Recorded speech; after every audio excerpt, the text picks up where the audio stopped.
Hello and welcome to Move the Line, presented by 4for4.com. Betting subscription at 4for4 is the only resource that you need to be profitable this NFL season, and it is coming. It's closer than you think. Whether you're looking to win your fantasy league, best ball, and Connor's got a best ball draft tonight on the channel. Has been drafting DraftKings best ball for quite a while here. Or really, if you just want to bet on any market, any sport, 4for4.com is where you need to be this season. I am Ryan Noonan. Excited to continue our divisional preview series here today with the AFC West, AFC North, AFC East already in the bag. Check those out wherever you listen to podcasts. Move the Line, 4for4 bets on the YouTube channel. Connor, what's going on, buddy?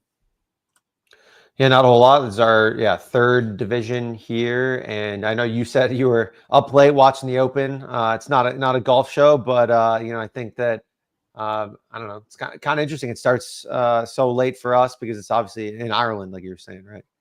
Yeah, if you were watching on YouTube and you're like, "Hey, Noonan looks super tired," he didn't sleep, so that's probably part of it. But this, outside of like betting the NFL, betting tackles, sacks. I love betting golf outrights. In our last major championship of the year, the Open Championship in Ireland. Yeah, 12:30 start. Midnight basically here in Central Time Zone. So I was up, had a lot of guys going off early, and I wanted to watch them. And again, this is the last one of the year. So this is kind of getting the doldrums, like golf really kind of tails off. They haven't mastered the playoff situation quite yet. So those are some decent events. But this is the last really, really, really good event of the season. So didn't want to miss anything. But yeah, here we are. Still enough energy and enough coffee.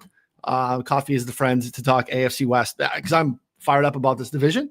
It is a loaded, I think, kind of. I think there's a handful of like really competitive, at least the top heavy, top three teams all in the playoffs last year. Chiefs, Broncos, and Chargers, Raiders lacking behind a little bit, but again, like a lot of change there. They're fascinating to talk about, but let's jump right into it. Again, from a scheduling standpoint, they are playing the AFC South coming up next week, and again, pretty easy division. And then the NFC East. Again, 3 playoff teams last year. KC has won this division 9 straight years. They're going for 10 in a row. They are the first team we will talk about here. 8-1 to win the Super Bowl. -115 to win the division, again, something they have done 9 consecutive years. You can find that on FanDuel or Caesars. 15 wins last year. Win total this year is 11.5, slightly juiced to the under. They are plus 475 to be the top seed in the AFC. You can lay 380 for them to make the playoffs. They are 3-1 not to make the playoffs. And they struggled last year at times, Connor, like they were below 500 against the spread. 12-0 in one-score games, which is, I think we would say, historically not sustainable. It's something we would expect to regress, though I think the conversation gets really interesting when it is the Chiefs, when it is Patrick Mahomes, when it is Andy Reid. This like just kind of ghost of a duo, kind of very much in the model of what we had for 20 plus years in New England with Brady and Belichick. Like there's just some answers to the test that don't make sense because they just seem to outperform expectations or things that would normally regress. How do we bet the Chiefs, and what do you make of them this year? Yeah, it's really interesting because they get Rashee Rice back. I don't expect for him to be suspended, but Mahomes took him out early in the season last year. Looked like he was on his way to having an amazing year. They expanded Xavier Worthy's role. Travis Kelce's still there. I think he's probably gonna be mostly a chain mover at this point. But I think in the backfield's interesting as well. So obviously they brought back Isaiah Pacheco, or he's still there. But he was basically benched for Kareem Hunt last year. So they go out and they draft Brashard Smith from SMU later, who is a really, really strong runner and also was a former receiver. So I think that we could see him in more of like a Jerick McKinnon plus role that we've, seen from the past there. And then just from this like team as a whole, favored in 16 games this year. But the only interesting part here, I think, is like the first chunk of the season is kind of sneaky tough for them. So they're favored in all of them, right? But at the Chargers in week 1, against the Eagles in week 2, at the Giants in week 3, which, whatever, that's fine. But then against Baltimore, at Jacksonville, who I think is going to be sneaky better, and then against Detroit. So like there are games that they're favored in. They're all favored in all of them, but they're close. Like these are tough teams that they're playing. These are going to be close games. So, would it surprise me for the Chiefs to start like 500 in that if they're maybe not like rolling from week 1? I think that's very possible, honestly. So I don't know how to exactly to bet that. There's like the first 5 games category on DraftKings. They're like I think plus 190 somehow to win 3 games, which is really disappointing because I was like 3-2 seemed very likely at that point. So I don't know. I mean, that's kind of my take initially there, but interested to hear your thoughts. Yeah, the schedule, as you said, at first is tough.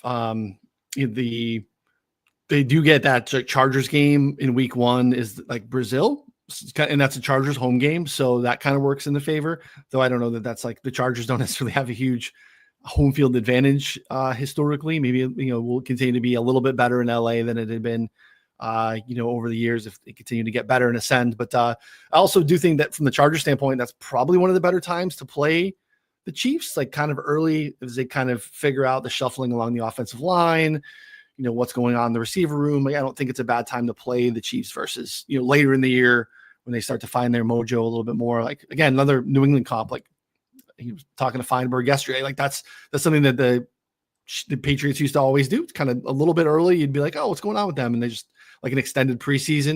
You could see that with the Chiefs a little bit too. But yeah, the rest of the schedule, I mean, Buffalo week 9 on the road. That's a tough one. Again, part of their unique 3.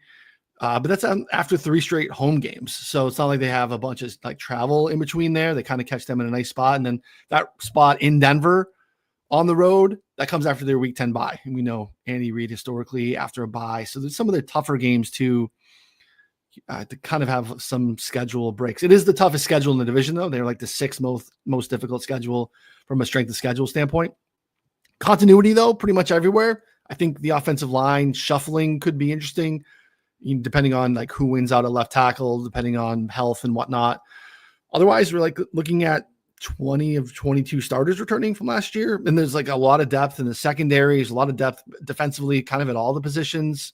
They did what they did last year without Rashee Rice. Mostly if he comes in and kind of figures himself out, I still don't think I don't know where Hollywood Brown works in, but I don't know that he's necessarily like done being a contributor, right? They just don't necessarily need him to take a ton of snaps, but if they could start to make that room emerge without needing like massive stuff from Travis Kelce, that could be interesting. So I don't know. I feel like 11.5 is light. And again, it's slightly juiced to the under. It's not something that I'm like dying to bet a team to get to 12 or 13 wins. Cause like you said, there's definitely some potholes in here, but I have no appetite for the under. That's for sure. Because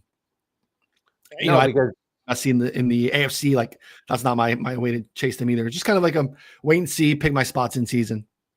Yeah, I mean, every year or every time that we think, hey, the division's getting tough, like, maybe the Chiefs won't win, maybe they won't win, and then they just end up, winning by like a couple games. And I think this year, I mean, maybe it's different. I do really like all the other teams in this division relative to the market, but yeah, it's a really tough, I would say, team to play too much here.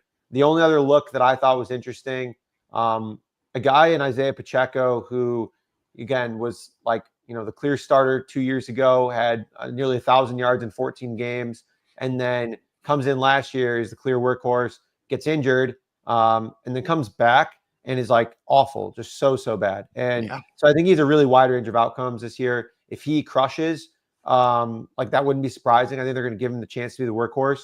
And if he's fully healthy, I think he could crush. I mean, for him to get 1,000 rushing yards is 4-1 right now. So like, I think that's well within his range of outcomes. If he's the guy, he could also be benched like by week 3 or 4 and just be phased out. Like that's also very, very possible. But that's why I would say the 4-1 on 1,000 yards is not bad. Because if he is the guy, like he'll be right around there. That's like, without a doubt in my mind, he'll be right around there. But we'll see. We'll see there. So I thought that was kind of a fun, like high upside look. Yeah, where's he going in? Like, you've been doing more best balls than me this season. Like 8th round, 7th, 8th round. It feels late-ish, but I don't know. Right. I mean, it depends. Like again, it fully depends on like what you think. Like he was so bad. Like Pacheco unders were one of our favorite bets at the end of last year. It's because like, I mean, he wasn't getting work and he was averaging like 2 yards a carry. It was like they basically shut him down at the end of the year. Like Kareem Hunt, I think, got like out carried him every game in the playoffs. Part of that I worry about, I wonder, is like offensive line shifting, right? Because like they had to shift, Thuney to tackle, because they had some issues there, and then all of a sudden that impacted their run blocking in the interior, and they still just didn't have great answers on the left side at all. And we saw that in the Super Bowl, like just again, Philly, unique beast, but they were in the backfield all day, did not blitz a single time. So you could say that that's a blueprint, but that's also like, yeah, great. If you have like an absolutely loaded defense, perhaps not everyone can execute that plan.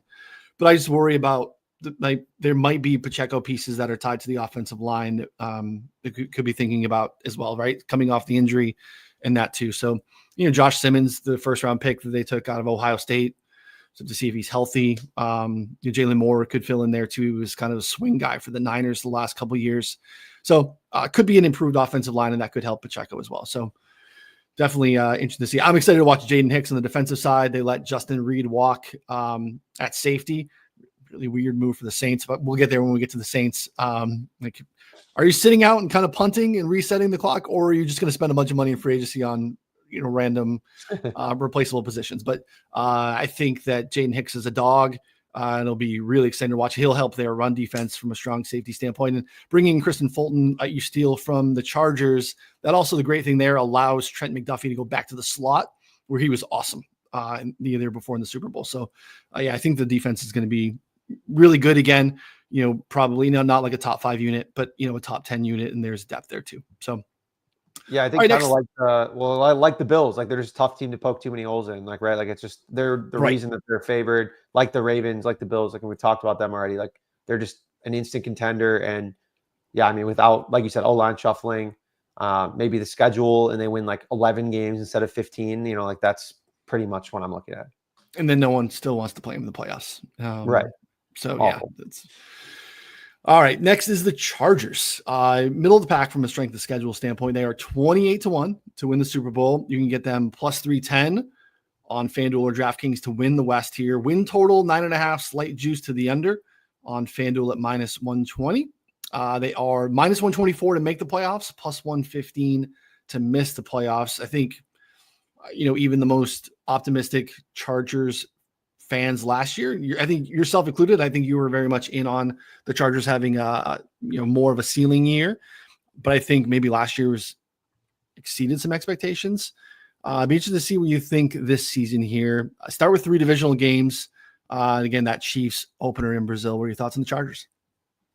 Yeah, I think that they did a really good job of filling in some of the gaps that they had last year. So, they go out, they draft Amarian Hampton in the first round. They sign Najee Harris. Like, I think they wanted to run the ball, but the duo of J.K. Dobbins and Gus Bus and whoever else they were tossing out there just wasn't doing it. I mean, like, it was fine from Dobbins occasionally, but it really wasn't consistent. And so, like, now at this point, they replaced both of them, and so they also drafted well. And they drafted Trey Harris, who can be like kind of like a field stretching guy to open it up for Lad McConkey. I think QJ will probably still play a reasonable role.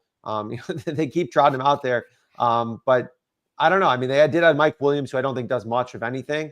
So yeah, I think it's probably going to be QJ, Trey Harris, just anyone like besides Lad McConkey who can get open. Like, that's what they need, is guys who can get open. And I think they did a good job of, adding Harris there, who, should give more room for the rest of the team. And then it's just like, I think last year, the argument that I had was like, I think they have some upside. Coaching matters a ton. Like, the roster is not complete, but like, their coaching should matter. And I think that they could like grind their way to some wins. And then they started chucking the ball a little more. And I thought it was still, I mean, it looked good. Herbert is just, he's a great player when he needs some help. And McConkey, I think, really, stepped up there as like their number one, but not as like an alpha, just like, playing the slot a lot, would move outside, but it just could get open. So I think the roster kind of an alpha. You think he's an alpha? I think he's kind of an alpha. I don't know. Right. He's really good, dude. I don't know.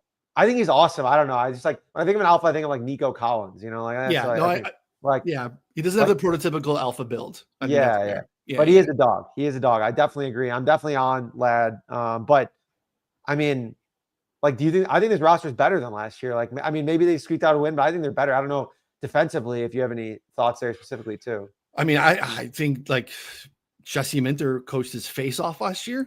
Like, that was my concern when we were handicapping last year, is I'm looking at the talent on the roster and I'm like, what are we doing here? I think back-to-back drafts they just have hit home runs. I mean, Vlad was part of last year's draft class, second round. They got top quality starting level reps from 2 5th-round defensive backs. It's really hard to do. Cam Hart on the perimeter, who I liked coming out of Notre Dame. I was surprised he fell. I don't think he tested well, but he's like a big-bodied, corner. And, I think these guys can translate now to the alphas of the world. Like, you need to have some of those guys in the perimeter, and Tahib still in the slot was fantastic. Like, a lot of advanced metrics. So he was like a top 10 corner last year. These are 5th round picks that like started for them right away. So they added Dante Jackson from Pittsburgh to go on the other side of the outside of Hart this year. They had injuries in some spots too, and it didn't really matter. Junior Colson, I thought, was going to be one of their best rookies last year, was hurt for the most of the year. Diane Henley, like, this is a great young linebacker group. They have some questions up front, but they have a lot of like mixing bodies from the defensive end standpoint that they can mix in. It's a above average defensive talent group if Hart and Still are, actually those guys. And I think the coaching is, we touched on it pretty much every episode. Like, this is a spot where this league coaching separates in a different way than other sports. And when you have the ability to scheme up things in a different way, like they did last year, a lot of the guys that they had starting or filling in the last couple of years are still in the roster too, which I think is really cool. Like, they have depth behind if some guys go down. So Mekhi Becton along the offensive line is just another massive run mauling human being. So if you get something from Mario Hampton, if Najee Harris has both eyes, shout out to you. You had that last week a little bit beforehand. I started digging after the show, and I'm like, there might be something to this. And yeah, I mean, look, they're going to be able to run the football, whether it's one-eyed Najee or two-eyed Omarion. I think they're going to have some success. So yeah, they're going to be good. Oh my God. Yeah, I think that's we got a little lucky there. We're exploring that. There's still some Hampton alts up that I think are interesting. So like right now, the report that came out was basically, his agent said it's a superficial injury. He's fine. He'll be ready for the start of the season. Then he was placed on NFI list to start training camp, which means that he's going to miss the start of training camp. And like, I believe, I'm sure not sure. I think he's probably fine, but there's been like very weird reporting about it. Like, it's been kind of quiet. Like, it seems uncertain. Like, we don't know. Like, I mean, he can probably see, but like, what extent can he see? Does he need surgery? Like, is he going to need like something else or more time for his eyes to heal? Like, we have no idea. They're just keeping us in the dark. And so I think Hampton alts, to Jeff's point there, are more interesting to me than like over under 800. Because I think that like part of the theory of betting on Hampton in general is like, I envision Najee playing a pretty big role on early downs, especially to start the season, and then Hampton kind of taking over as he proves that he's better, like inevitably. But now he's going to get reps with the ones from day one in training camp.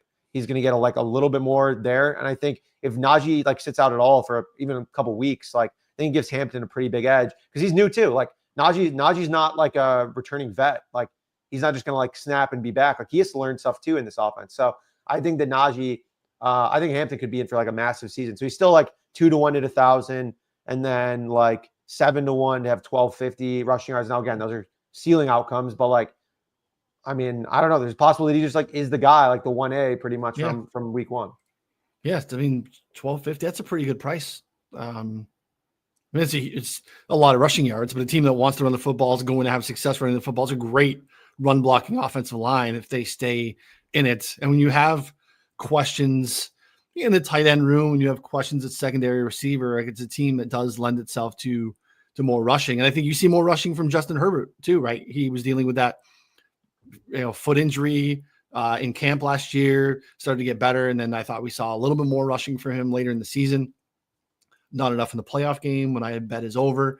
He just decided to like double his interceptions that he had thrown for the entire season in that weird playoff game. But yeah, I mean, I think what's stopping them from like going to get Amari Cooper or Keenan Allen, would probably love to come home. Like, I don't know. I just feel like QJ's got a lot of questions. He sucks. He's terrible. So, a first round pick in 2023. Yeah, that's the problem, right? Like, it's sunk cost fallacy. You don't want to necessarily, but I think we know what Mike Williams is at this point. Yeah, he's a worse version of QJ we thought he was Mike Williams, right? Like, I don't know. I just feels like this is why Ladd's so important. Like, Ladd for this team is as almost, you can make the case that Ladd, in terms of non-quarterbacks on the offensive side of the football for any team in the league, Ladd is probably as valuable to the Chargers as anyone is to any other team, which is crazy to say.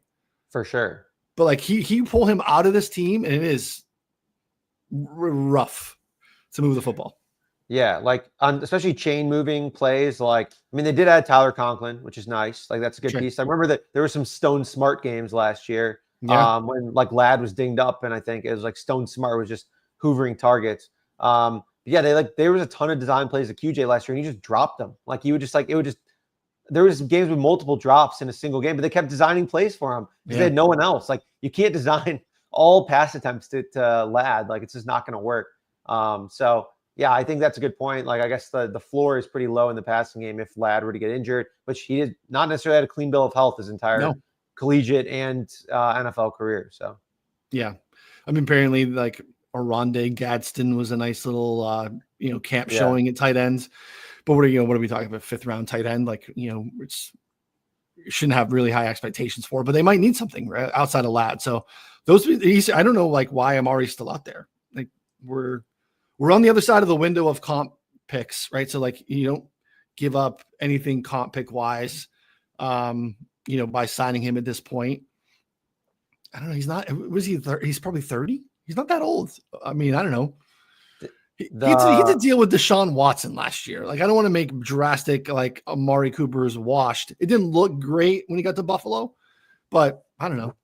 The Chargers yeah, could use him. the only counter or like just thought I have there is that Joe Brady just said he's like cooked. Basically, that's like the local rumor mill. I mean, which I mean, not every team should listen to Joe Brady. Like, I'm sure he would be fine or better than QJ. Like, I mean, how much Is he worse more could he cooked be? than Mike Williams, who's going to get on the field? Yeah, no way. Yeah. No way. Or Keenan, bring Keenan home. I don't know. Mike Williams unders last year were just all time because he would play 80% of the snaps and he would take like under 1.5 receptions, and Rodgers would never throw to him because he was so bad. He threw to him one time at the end of one of the like last games, and he threw a pick because Mike Williams ran the wrong route and didn't come back soon enough. It was so good. It was like just incredible to bet on shitty players like that. Yeah. So that's my issue with betting on the Chargers. I think that it's a playoff team again, as we sit here in middle July and everyone's healthy and we kind of know what to expect, assuming they can get Trey Harris in camp and signed with these second round picks that aren't signing. We need to have a clear understanding of what's going on with Najee, but it's tough to bet on them because I feel like the range of outcomes actually becomes pretty vast if something were to happen to Ladd. Like, he's almost irrationally important to what their team is. So, but I'm not against them too, because I think we can still see ascension from Justin Herbert. So, all right, Denver, middle of the pack strength of schedule wise, they are between 27 and 30 to win the Super Bowl. There is a rogue 40 on MGM, and I know it's tough for people to get down, but if you want to sprinkle a little bit of Denver, MGM would be the place to do it. Plus 360 to win the division here on Caesars. Similar to the Chargers, win total 9.5, slightly juiced to the under. Over on FanDuel is plus 110. They are basically even odds. Caesars minus 110 to make the playoffs, minus 110 to miss. It's a fascinating team, Connor. Your team, I'm not sure how much that's still the case, but here we are. It might be not a bad time to jump back on the Broncos. What are your thoughts here? Yeah, I don't care enough at this point about the Broncos. They're, again, I got a DT jersey for those on YouTube behind me, and our RIP was a big fan back in the day, but at this point, just don't care enough about fandom anymore. But I love I think this roster is sick. I mean, I'll let you talk about the defense because it is a sick unit. But even the offense, like the O-line projects to be really good. They couldn't run. They're another team like the Chargers, couldn't run the ball at all last year. They had like Devontae Williams, Jaleel McLaughlin, Audric Estime was a healthy scratch. They had Tyler Bidet looked like he was going to be their top runner and then broke his back like after a week. So now you add in RJ Harvey, you draft him in the second round, super explosive runner. And then they signed J.K. Dobbins too. I think like this can be like J.K. can play a little bit, maybe in some goal line stuff, play in some early downs and be fine. And then RJ Harvey can be, pass catching plus. And then and maybe even more, maybe even take on the entire role down the stretch if he's playing well. And then they draft Pat Bryant right after RJ Harvey, who was really good at University of Illinois. Was a big fan of him as kind of a big bodied guy. Sean Payton compared him to Michael Thomas. Now, again, that's like a lofty comp right away. But I mean, if the coach is saying it right off the presser, like you got to take some notes there. So I think and then they obviously they had Evan Ingram too. So like they upgraded everywhere that they needed to, and they knew they needed to. And Bo Nix played so much better than I think any of us could have thought, given especially what's surrounding him. Like, talk about Caleb Williams had all the best weapons. Jaden Daniels had like fine weapons, and then Drake May had nothing. And like, Bo Nix didn't have a lot either. He just had Sean Payton and Cortland Sutton. That's it. Everything else was terrible. So I'm excited about like this offense. I think this could be maybe not like high scoring, but just probably pretty efficient. Just like on a down-to-one basis, they should be significantly better than they were last year when they were like, I think 16th in EPA, 18th in success rate. So I think fringe top 10 is a good like little leap for them. And what stops that like wide receiver room from getting better? They're all young too, right? Outside of Cortland Sutton, who's been around for a little bit, but like Devon Vele, Mims, Brian, as you mentioned, like it's Troy Franklin. Yeah, Troy Franklin, yeah. It's just a bunch of dudes. Like I don't know. I don't know if they're like any of them can step in to be like a legit wide receiver too. But Evan Ingram helps too, because they got, like you said, no production from the tight end room, just like they got really no production from the running back room, other than like using him for screen passes and stuff. It's really kind of fascinating. The same thing defensively. When I'm looking at it, I went in trying to research to find like, okay, the defense year over year, not very sticky. You'll see some good teams and they'll remain good, but like if they have these sort of outlier years, like things are going to regress. And I think we can look at like turnover rates, third down conversion, opponent red zone, like different things like that kind of feel to me like the best place to start for like regression. They were just kind of like, they almost underperformed in some of those. Like, I don't feel like there's like glaring, oh, they did that, they were so far above everyone else, and there's no way that that's really sticky. Like, they got a ton of pressure. They had a high sack rate. That could regress. Sacks are, they regress year over year at times, but they were third in EPA, both against the run and the pass. They had a high sack rate, but they were second in pressure rate. So like, I don't know, like they were in the backfield all the time. They got a bunch of dogs. Right. Linebacker room was really the only weakness. Alex Singleton went down in September. He's back. And then they've added starters in 3 spots. First round pick, Jahdae Barron is like a home run pick for what they want to do and what his skill set is. Because this guy played like safety. He played a little bit of like hybrid linebacker role.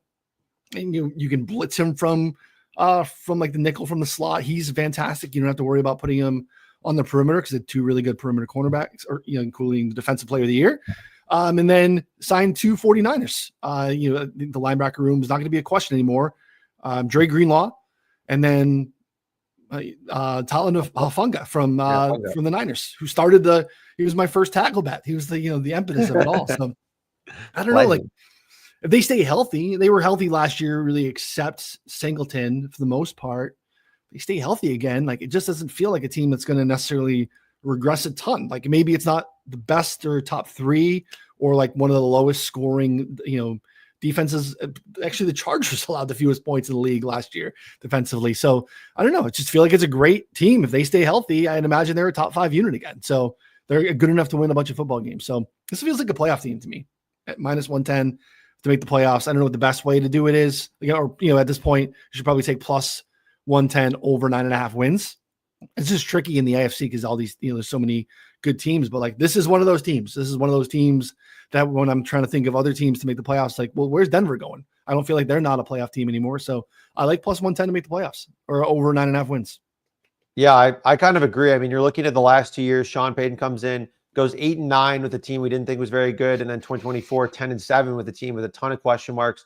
You make the team, I would say, a good bit better on both sides of the ball.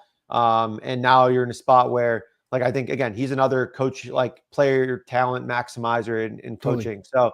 So, and they have some really nice, like, scheduling bits, like just throughout the season. They get the Jets and the Giants in back-to-back weeks one time. That's a nice little bit there. And they're going to beat some teams that they probably shouldn't. They're going to beat the Chargers. They're going to beat the Chiefs maybe once. Like, I think that's very, very possible. And then, again, they're home against Cincinnati. They're 2.5-point favorites. Like, they strike me as the team that could beat Cincinnati by a lot just because of how bad Cincinnati's defense is and how good their defense is. Like, I'm sure that Cincinnati lays a big one on them. They can keep up. Like, that's fine. But like, they can also ground and pound and just like run the absolute piss out of the ball and just sit on it. Like, I think that's going to be very possible for them in some games this year because if they upgraded their running back room and their defense is so good, like they just don't have to. They ran it a bunch last year and they like didn't even have to, just because they they couldn't run the ball, but they did it anyways. That little stretch there, because we start Tennessee at Indy, but then they go to the Chargers, and then they have that Monday nighter against the Bengals. That's a nice little interesting stretch. Like there's a real shot that they go to Philly in week 5, 4-0. Totally. And then they get, on the other side of that is that Jets, Giants, Cowboys stretch that you're talking about. So, I mean, this is a nice little start for them to build some momentum, build some confidence. Again, like you want to find ways for this team to regress, but I think there are so many ways that they could actually ascend, especially when you're talking about the offensive group and the pass catchers and the running back room. And again, continuity along the offensive line is massive, right? Those guys all stay healthy again. Hard to do, but you're talking about a team that's going to be, in the mix, right? There might not be an exciting ceiling for a Bo Nix, but I don't know. There's some fun, I think, ways to play some of these like Broncos stuff here. So first off, I think unders early in the season are really interesting. So we're getting a total of 42 against Tennessee and 45 at Indy. Feels like a lot. That seems like a lot of points, unless the Broncos are just laying it on them. Like, I just don't envision that being the case. I think that Sean Payton's going to kind of chill, and like the Colts, I don't expect to be all that good. I don't know. I mean, the Titans we have no idea. It's just going to be, if Cam Ward's good, I mean, they could be this year's Commanders for all I know. That would not be that surprising. Cam Ward's first start on the road in Denver. We know Denver historically in September. That's a tough spot. Right. So but still 42, like I would have thought 40 for Indy. And I would have thought 41, maybe 40, like max. So I think there's some value there in the unders. And then player prop wise, RJ Harvey to lead the AFC West in rushing is 8-1. I think that's interesting. It's basically just Ashton Genty. Obviously, that's a big barrier to overcome because we'll get there in a second. But 8-1 for a team that I think will run the ball plenty is not bad. And then Evan Ingram to have 8 receiving touchdowns is plus 850. That doesn't really seem like 8 touchdowns is a whole lot, considering they have Cortland Sutton, obviously, but like I would assume Ingram will be the other red zone target for the most part. So I don't know, 8 at plus 850. I thought was kind of interesting. Yeah, that's a good look. Yeah, I mean, lots of possible negative correlation plays here, as Jeff highlights in the chat. Week to week, so just some lid taker offers, basically, right? With Mims, Franklin, and maybe Bryant could possibly be that guy too, where you just could have some explosives and not a lot of volume because they are going to have a lot of mouths to feed. They're probably they're a really tough team to kind of hone in on. Like there's a lot of good Devon Vele stuff coming out of Denver during camp. Like what happened? It's just there's a lot of dudes. It's a good team. Plus 110 over 9.5 wins. I think they're legit. So all right, next Raiders. Again, middle of the pack, 18th in strength of schedule. They are 120-1 to win the Super Bowl, 20-1 to win the West. Win totals kind of all over the map, kind of middle of the pack, 6.5 juice to the over, some 7.5s to the under. Yeah, you shop around. They are plus 330 to make the playoffs, minus 375 to miss the playoffs. Pete Carroll in as head coach, Chip Kelly, along as the OC, Patrick Graham, defensive coordinator, stays here. But a lot of new faces on the field as well. Obviously, Geno, you mentioned, Ashton Genty. I think we're going to, see them trying to lean on him as much as possible early in the game when they can. What happens when they can't is going to be a very fascinating discussion here. What are your thoughts on the Raiders, Connor? Yeah, obviously the additions there offensively are massive. I think the coaching changes are just could not be more significant. We talked about it when when the Chargers added Harbaugh recently. And I think this is kind of a similar vibe for me. Is they have plenty of pieces. They have some holes too. Like they're not necessarily an awesome team, but the defense, the pass rush should be good. They have some interesting pieces defensively, offensively too. Like just Geno and Brock Bowers is fine. Like that can probably, carry the offense to some extent. Then you add in Jacoby Myers. They drafted Jack Besh as well. And you have a potentially dominant running game with Ashton Genty and Raheem Mostert to play, kind of some mop-up duty if needed. And so I think that they're set up really well to play some good Pete Carroll football. Now, I'm interested to see what Chip Kelly does because in the NFL, historically, he was super fast, was like, came from Oregon initially and was doing like basically a whole new way of offense. Now at Ohio State recently, he was the exact opposite. Went really run heavy with Travion Henderson and with Quinshon Judkins, and was played slow. Like was like almost more what I think that they're going to play like here with the Raiders. Is like I don't think that they're going to, maybe they play a little bit faster, but like I don't think we're going to see anything close to what we saw from like, the Eagles, Chip Kelly Eagles, and like Chip Kelly Oregon days. I think it's going to be much more like the Ohio State days, under center, a lot of heavy power running, and then some passing. But I think they're just going to try and keep the game close and then try and let their defense cook a little bit and go there. Over 5.5 was one of my favorite early bets originally. Now we're up to 6.5 and minus 145. I don't know if I can get there. I think that their range of wins is probably 6 to 8, 6 to 9 if things go really well. But yeah, I can't really get there. They're underdogs. They're favored in 4 games this year, but 7 of the games that they're underdogs in are within a 3-point spread. So like, there are plenty of winnable games, but like we have no idea. Like the markets are basically telling us that like 11 games are toss-ups this year for the Raiders. It's a tough team to figure out. I don't know. I mean, I think we're going to see, one thing I feel most confident in is Ashton Genty is going to get as much work as he could possibly handle, right? Like I think the combination of Pete Carroll and how we knew he wanted to play in Seattle, especially late, especially when he had really strong running backs, Chip Kelly, even playing fast, love to run the football.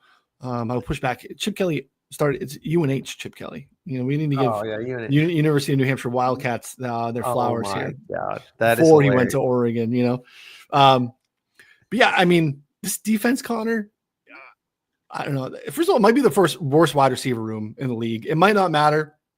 To your point, I agree. I think we're going to see a lot of 12 personnel, and whatever you get from Brock Bowers kind of flattens that. But like you're talking about either Trey Tucker taking on a pretty good role, or Jack Betch, and then this like Dante Thornton, I guess, has had a nice little camp to big-bodied, fast receiver. We'll see what happens with that unit, but this secondary, I mean, there's a couple others that we'll get to in some of the teams we haven't got to yet. But like this is in the team picture in terms of like worst secondaries in the league. So it's just really hard in a division where the quarterbacks like to throw the football and they're going to be able to throw the football. It's going to be really hard. So I don't know if it's going to be like an over team if they end up playing fast, or Geno makes them efficient and Geno can continue to survive under pressure, because his offensive line I still have some concerns about. The good part defensively is the front 4, I guess, but even that, like Christian Wilkins, like someone got married in the Raiders like the last month or so, and Christian Wilkins was there in a walking boot, which isn't great. Because he had it was Liz Frank. He had a foot injury in like November, missed a bunch of time, but he's still in a boot. I don't know if it was just like the terrain or what was going on that weekend and he wanted to be cautious, but that's not great. They really, really need him because they can get a lot of, I think they get a nice pass rush. They have depth there, but I don't know. It's a questionable linebacker room, and the cornerback room.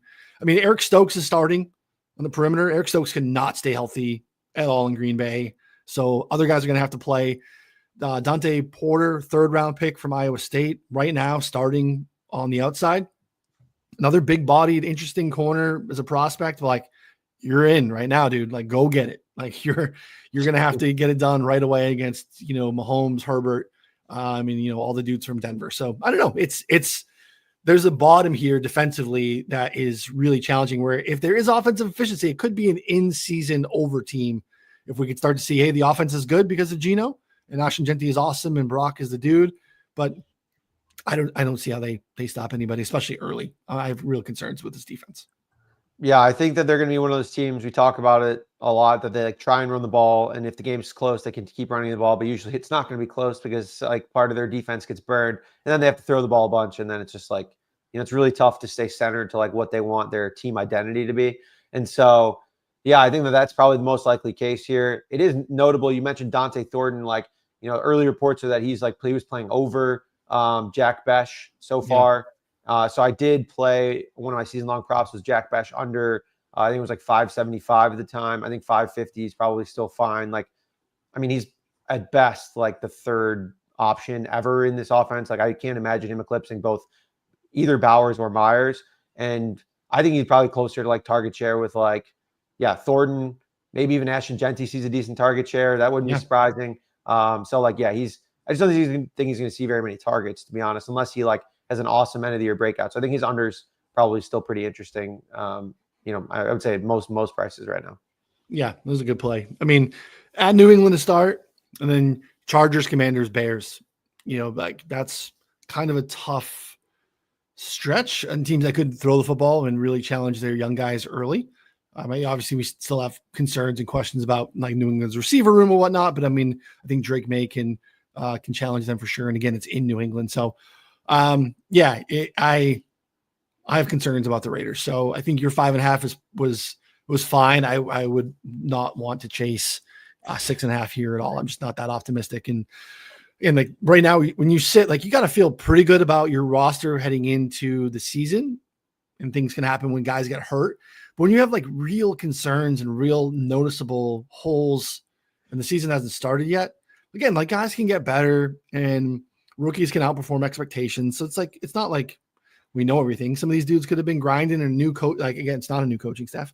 Defensively, it's not the same unit, same coaching group. But like, I don't know, it's not a good secondary. So real concerns of them being able to be competitive again in the division and slowing teams down that can really throw the football against them. So I like the Jack Bash under though too. That's a good look.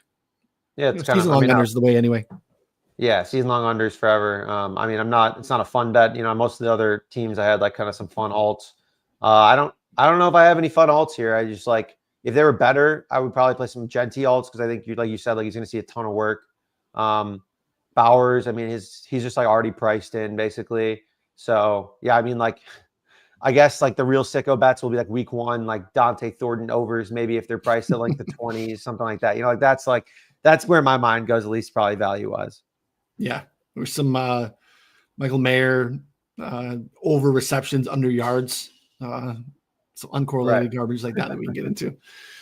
Yeah, again, I would not be surprised if we see 3 playoff teams again.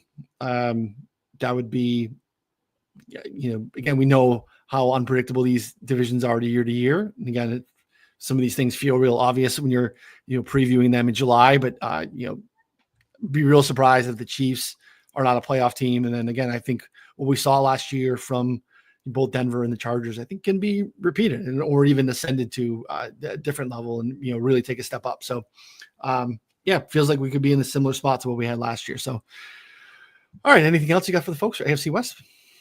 No, my prediction will be Chiefs, Broncos, Chargers, Raiders. That'll be my order prediction. I would say the same. Yeah.